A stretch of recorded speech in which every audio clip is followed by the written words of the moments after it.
ہرقل شاہ روم نے قریش کے قافلے میں ایک آدمی بلانے کو بھیجا، اور اس وقت یہ لوگ تجارت کے لیے ملک شام گئے ہوئے تھے، اور یہ وہ زمانہ تھا جب رسول اللہ صلی اللہ علیہ وسلم نے قریش اور ابو سفیان سے ایک وقتی عہد کیا ہوا تھا۔ جب ابو سفیان اور دوسرے لوگ ہرقل کے پاس ایلیا پہنچے جہاں ہرقل نے دربار طلب کیا تھا، اس کے گرد روم کے بڑے بڑے لوگ، علماء، وزراء و امراء بیٹھے ہوئے تھے۔ ہرقل نے ان کو اور اپنے ترجمان کو بلوایا، پھر ان سے پوچھا کہ تم میں سے کون شخص مدعی رسالت کا زیادہ قریبی عزیز ہے؟ ابو سفیان کہتے ہیں کہ میں بول اٹھا کہ میں اس کا سب سے زیادہ قریبی رشتہ دار ہوں۔ یہ سن کر ہرقل نے حکم دیا کہ اس ابو سفیان کو میرے قریب لا کر بٹھاؤ اور اس کے ساتھیوں کو اس کی پیٹھ کے پیچھے بٹھا دو۔ پھر اپنے ترجمان سے کہا کہ ان لوگوں سے کہہ دو کہ میں ابو سفیان سے اس شخص یعنی محمد صلی اللہ علیہ وسلم کے حالات پوچھتا ہوں، اگر یہ مجھ سے کسی بات میں جھوٹ بول دے تو تم اس کا جھوٹ ظاہر کر دینا۔ ابو سفیان کا قول ہے کہ خدا کی قسم اگر مجھے یہ غیرت نہ آتی کہ یہ لوگ مجھ کو جھٹلائیں گے تو میں آپ صلی اللہ علیہ وسلم کی نسبت ضرور غلط گوئی سے کام لیتا۔ خیر، پہلی بات جو ہرقل نے مجھ سے پوچھی وہ یہ کہ اس شخص کا خاندان تم لوگوں میں کیسا ہے؟ میں نے کہا وہ تو بڑے اونچے عالی نسب والے ہیں۔ کہنے لگا اس سے پہلے بھی کسی نے تم لوگوں میں ایسی بات کہی تھی؟ میں نے کہا نہیں۔ کہنے لگا اچھا اس کے بڑوں میں کوئی بادشاہ ہوا ہے؟ میں نے کہا نہیں۔ پھر اس نے کہا بڑے لوگوں نے اس کی پیروی اختیار کی ہے یا کمزوروں نے؟ میں نے کہا نہیں، کمزوروں نے۔ پھر کہنے لگا اس کے تابعدار روز بڑھتے جاتے ہیں یا کوئی ساتھی پھر بھی جاتا ہے؟ میں نے کہا نہیں۔ کہنے لگا کیا اپنے اس دعوی نبوت سے پہلے کبھی کسی بھی موقع پر اس نے جھوٹ بولا ہے؟ میں نے کہا نہیں، اور اب ہماری اس سے صلح کی ایک مقررہ مدت ٹھہری ہوئی ہے، معلوم نہیں وہ اس میں کیا کرنے والا ہے۔ ابو سفیان کہتے ہیں میں اس بات کے سوا اور کوئی جھوٹ اس گفتگو میں شامل نہ کر سکا۔ ہرقل نے کہا کیا تمہاری اس سے کبھی لڑائی بھی ہوئی ہے؟ ہم نے کہا کہ ہاں۔ بولا پھر تمہاری اور اس کی جنگ کا کیا حال ہوتا ہے؟ میں نے کہا لڑائی ڈول کی طرح ہے، کبھی وہ ہم سے میدان جنگ جیت لیتے ہیں اور کبھی ہم ان سے جیت لیتے ہیں۔ ہرقل نے پوچھا وہ تمہیں کس بات کا حکم دیتا ہے؟ میں نے کہا وہ کہتا ہے کہ صرف ایک اللہ ہی کی عبادت کرو، اس کا کسی کو شریک نہ بناؤ، اور اپنے باپ دادا کی شرک کی باتیں چھوڑ دو، اور ہمیں نماز پڑھنے، سچ بولنے، پرہیزگاری اور صلہ رحمی کا حکم دیتا ہے۔ یہ سب سن کر پھر ہرقل نے اپنے ترجمان سے کہا کہ ابو سفیان سے کہہ دے کہ میں نے تم سے اس کا نسب پوچھا تو تم نے کہا کہ وہ ہم سے عالی نسب ہے، اور پیغمبر اپنی قوم میں عالی نسب ہی بھیجے جایا کرتے ہیں۔ میں نے تم سے پوچھا کہ دعوی نبوت کی یہ بات تمہارے اندر اس سے پہلے کسی اور نے بھی کہی تھی تو تم نے جواب دیا کہ نہیں۔ تب میں نے اپنے دل میں کہا کہ اگر یہ بات اس سے پہلے کسی اور نے کہی ہوتی تو میں سمجھتا کہ اس شخص نے بھی اسی بات کی تقلید کی ہے جو پہلے کہی جا چکی ہے۔ میں نے تم سے پوچھا کہ اس کے بڑوں میں کوئی بادشاہ بھی گزرا ہے تو تم نے کہا کہ نہیں۔ تو میں نے دل میں کہا کہ ان کے بزرگوں میں سے کوئی بادشاہ ہوا ہوگا تو کہہ دوں گا کہ وہ شخص اس بہانے اپنے آباء و اجداد کی بادشاہت اور ان کا ملک دوبارہ حاصل کرنا چاہتا ہے۔ اور میں نے تم سے پوچھا کہ اس بات کے کہنے یعنی پیغمبری کا دعویٰ کرنے سے پہلے تم نے کبھی اس کو دروغ گوئی کا الزام لگایا ہے؟ تم نے کہا کہ نہیں۔ تو میں نے سمجھ لیا کہ جو شخص آدمیوں کے ساتھ دروغ گوئی سے بچے وہ اللہ کے بارے میں کیسے جھوٹی بات کہہ سکتا ہے۔ اور میں نے تم سے پوچھا کہ بڑے لوگ اس کے پیرو ہوتے ہیں یا کمزور آدمی؟ تم نے کہا کمزوروں نے اس کی اتباع کی ہے۔ تو دراصل یہی لوگ پیغمبروں کے متبعین ہوتے ہیں۔ اور میں نے تم سے پوچھا کہ اس کے ساتھی بڑھ رہے ہیں یا کم ہو رہے ہیں؟ تم نے کہا کہ وہ بڑھ رہے ہیں، اور ایمان کی کیفیت یہی ہوتی ہے حتیٰ کہ وہ کامل ہو جاتا ہے۔ اور میں نے تم سے پوچھا کہ آیا کوئی شخص اس کے دین سے ناخوش ہو کر مرتد بھی ہو جاتا ہے؟ تم نے کہا نہیں۔ تو ایمان کی خاصیت بھی یہی ہے، جن کے دلوں میں اس کی مسرت رچ بس جائے وہ اس سے لوٹا نہیں کرتے۔ اور میں نے تم سے پوچھا کہ آیا وہ کبھی عہد شکنی کرتے ہیں؟ تم نے کہا نہیں۔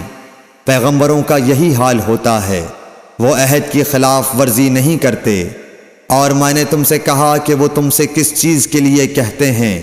تم نے کہا کہ وہ ہمیں حکم دیتے ہیں کہ اللہ کی عبادت کرو، اس کے ساتھ کسی کو شریک نہ ٹھہراؤ، اور تمہیں بتوں کی پرستش سے روکتے ہیں، سچ بولنے اور پرہیزگاری کا حکم دیتے ہیں۔ لہٰذا اگر یہ باتیں جو تم کہہ رہے ہو سچ ہیں تو ان قریب وہ اس جگہ کا مالک ہو جائے گا کہ جہاں میرے یہ دونوں پاؤں ہیں۔ مجھے معلوم تھا کہ وہ پیغمبر آنے والا ہے، مگر مجھے یہ معلوم نہیں تھا کہ وہ تمہارے اندر ہوگا۔ اگر میں جانتا کہ اس تک پہنچ سکوں گا تو اس سے ملنے کے لیے ہر تکلیف گوارا کرتا۔ اگر میں اس کے پاس ہوتا تو اس کے پاؤں دھوتا۔ ہرقل نے رسول اللہ صلی اللہ علیہ وسلم کا وہ خط منگایا جو آپ نے وحیہ کلبی رضی اللہ تعالیٰ عنہ کے ذریعے حاکم بصرہ کے پاس بھیجا تھا، اور اس نے وہ ہرقل کے پاس بھیج دیا تھا۔ پھر اس کو پڑھا تو اس میں لکھا تھا، اللہ کے نام کے ساتھ جو نہایت مہربان اور رحم والا ہے۔ اللہ کے بندے اور اس کے پیغمبر محمد صلی اللہ علیہ وسلم کی طرف سے یہ خط ہے شاہ روم کے لیے۔ اس شخص پر سلام ہو جو ہدایت کی پیروی کرے۔ اس کے بعد میں آپ کے سامنے دعوت اسلام پیش کرتا ہوں۔ اگر آپ اسلام لے آئیں گے تو دین و دنیا میں سلامتی نصیب ہوگی، اللہ آپ کو دوہرا ثواب دے گا۔ اور اگر آپ میری دعوت سے روگردانی کریں گے تو آپ کی رعایا کا گناہ بھی آپ ہی پر ہوگا۔ اور اے اہل کتاب، ایک ایسی بات پر آ جاؤ جو ہمارے اور تمہارے درمیان یکساں ہے، وہ یہ کہ ہم اللہ کے سوا کسی کی عبادت نہ کریں اور کسی کو اس کا شریک نہ ٹھہرائیں، اور نہ ہم میں سے کوئی کسی کو خدا کے سوا اپنا رب بنائے۔ پھر اگر وہ اہل کتاب اس کتاب سے منہ پھیر لیں تو مسلمانوں، تم ان سے کہہ دو کہ تم مانو یا نہ مانو، ہم ایک خدا کے اطاعت گزار ہیں۔ ابو سفیان کہتے ہیں، جب ہرقل نے جو کچھ کہنا تھا کہہ دیا اور خط پڑھ کر فارغ ہوا تو اس کے ارد گرد بہت شور و غوغا ہوا، بہت سی آوازیں اٹھیں اور ہمیں باہر نکال دیا گیا۔ تب میں نے اپنے ساتھیوں سے کہا کہ ابو کبشہ کے بیٹے حضرت صلی اللہ علیہ وسلم کا معاملہ تو بہت بڑھ گیا۔ دیکھو تو اس سے بنی اصفر روم کا بادشاہ بھی ڈرتا ہے۔ مجھے اس وقت سے اس بات کا یقین ہو گیا کہ حضور صلی اللہ علیہ وسلم ان قریب غالب ہو کر رہیں گے، حتیٰ کہ اللہ نے مجھے مسلمان کر دیا۔ راوی کا بیان ہے کہ ابن ناطور ایلیا کا حاکم ہرقل کا مصاحب اور شام کے نصارہ کا لاٹ پادری بیان کرتا تھا کہ ہرقل جب ایلیا آیا ایک دن صبح کو پریشان اٹھا تو اس کے درباریوں نے دریافت کیا کہ آج ہم آپ کی حالت بدلی ہوئی پاتے ہیں، کیا وجہ ہے؟ ابن ناطور کا بیان ہے کہ ہرقل نجومی تھا، علم نجوم میں وہ پوری مہارت رکھتا تھا۔ اس نے اپنے ہمنشینوں کو بتایا کہ میں نے آج رات ستاروں پر نظر ڈالی تو دیکھا کہ ختنہ کرنے والوں کا بادشاہ ہمارے ملک پر غالب آ گیا ہے۔ بھلا اس زمانے میں کون لوگ ختنہ کرتے ہیں؟ انہوں نے کہا کہ یہود کے سوا کوئی ختنہ نہیں کرتا، سو ان کی وجہ سے پریشان نہ ہوں۔ سلطنت کے تمام شہروں میں یہ حکم لکھ بھیجیے کہ وہاں جتنے یہودی ہوں سب قتل کر دیے جائیں۔ وہ لوگ انہی باتوں میں مشغول تھے کہ ہرقل کے پاس ایک آدمی لایا گیا جسے شاہ غسان نے بھیجا تھا۔ اس نے رسول اللہ صلی اللہ علیہ وسلم کے حالات بیان کیے۔ جب ہرقل نے سارے حالات سن لیے تو کہا کہ جا کر دیکھو وہ ختنہ کیے ہوئے ہے یا نہیں۔ انہوں نے اسے دیکھا تو بتلایا کہ وہ ختنہ کیا ہوا ہے۔ ہرقل نے جب اس شخص سے عرب کے بارے میں پوچھا تو اس نے بتلایا کہ وہ ختنہ کرتے ہیں۔ تب ہرقل نے کہا کہ یہی محمد صلی اللہ علیہ وسلم اس امت کے بادشاہ ہیں جو پیدا ہو چکے ہیں۔ پھر اس نے اپنے ایک دوست کو رومیہ خط لکھا اور وہ بھی علم نجوم میں ہرقل کی طرح ماہر تھا۔ پھر وہاں سے ہرقل حمص چلا گیا۔ ابھی حمص سے نکلا نہیں تھا کہ اس کے دوست کا خط اس کے جواب میں آ گیا۔ اس کی رائے بھی حضور صلی اللہ علیہ وسلم کے ظہور کے بارے میں ہرقل کے موافق تھی کہ محمد صلی اللہ علیہ وسلم واقعی پیغمبر ہیں۔ اس کے بعد ہرقل نے روم کے بڑے آدمیوں کو اپنے حمص کے محل میں طلب کیا اور اس کے حکم سے محل کے دروازے بند کر لیے گئے۔ پھر وہ اپنے خاص محل سے باہر آیا اور کہا، اے روم والو، کیا ہدایت اور کامیابی میں کچھ حصہ تمہارے لیے بھی ہے؟ اگر تم اپنی سلطنت کی بقا چاہتے ہو تو پھر اس نبی صلی اللہ علیہ وسلم کی بیعت کر لو اور مسلمان ہو جاؤ۔